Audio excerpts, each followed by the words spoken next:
Mr. Joseph, allow me, I'll just have to come back to you. There's breaking news coming in, and I'll just come back.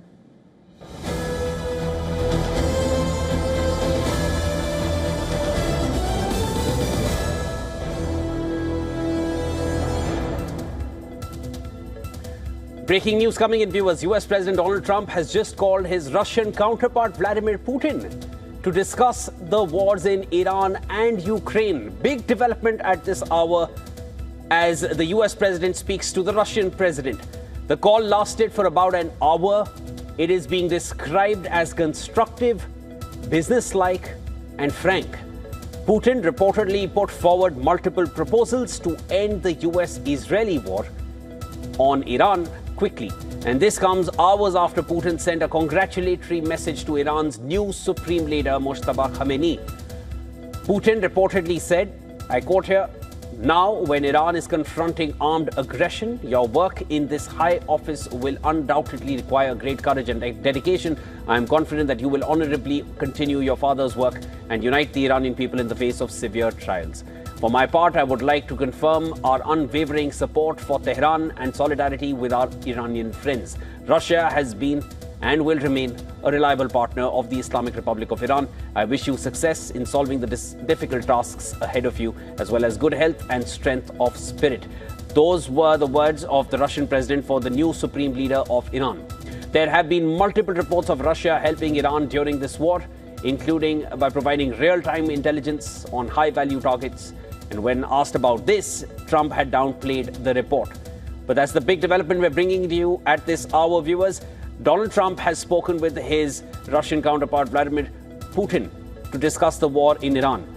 I'll cut back to our guest who's joining me here on the broadcast, Edward P. Joseph, joining me from Washington, D.C. Mr. Joseph, let's just discuss what we've just broken for our viewers. The call between the two leaders coming at this point. Is it too far-fetched to imagine what they would have discussed regarding Iran? This is a call from the US to Russia, very well knowing that Russia has been helping Iran at this point, just as Iran helped Russia during the ongoing war in Ukraine. Immediate impressions.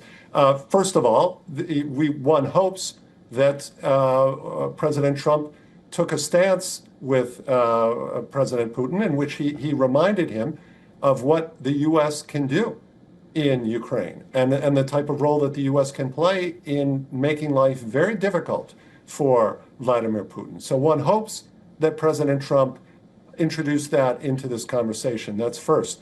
Second, with respect to this statement that you read, this strong, effusive, congratulatory statement that President Putin sent to Tehran to the new supreme leader, Mojtaba Khamenei, the son of the late supreme leader.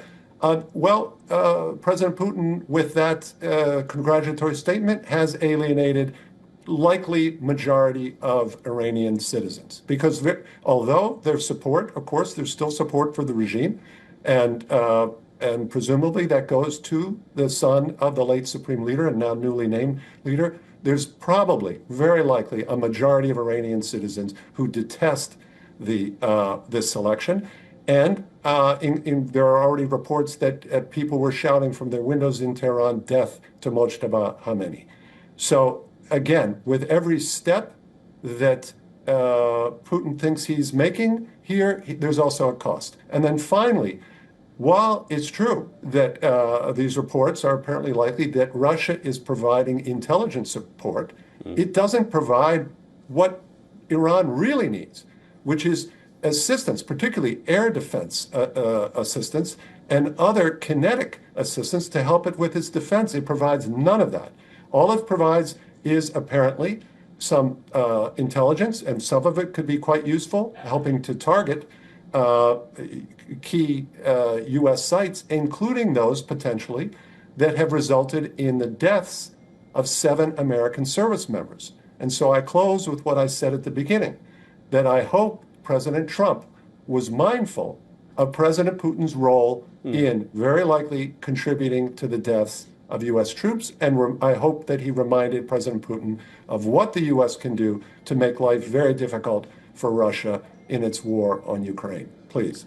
All right, I hear your points, Mr. Joseph. Very quickly, I just want to get one more question in before we run out of time.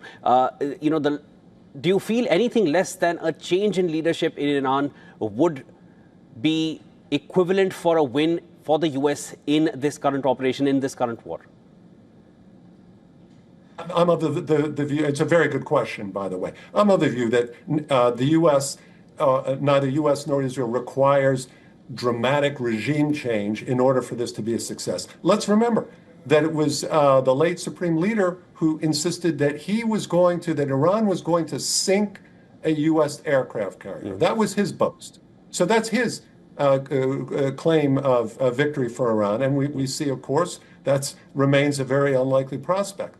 And for the US and Israel, look, they have already, even without going further, and they're still in process in their second phase here, have dramatically weakened Iran's capacity. Have they achieved the result? The main result of preventing Iran from threatening its neighbors? Not completely, but militarily, that is an achievable result. It's an achievable result to reduce Iran's and almost mitigate or even eliminate its capacity to threaten its neighbors for some time. And finally, I'll just close here. What we all forget is that the US and Israel have established a precedent, very important precedent from last June and again now, that if Iran again proceeds to reconstitute its nuclear program, its ballistic missile program, destabilize its neighbors through its proxies, which are not helping Iran very much right now, then the United States and Israel retain the capacity to strike again. So no, regime change is not required for this to be a victory. Please. Edward P. Joseph, thank you so much for your time and for sharing your insights. This is evolving. Would love to look forward to talking to you again. You're welcome.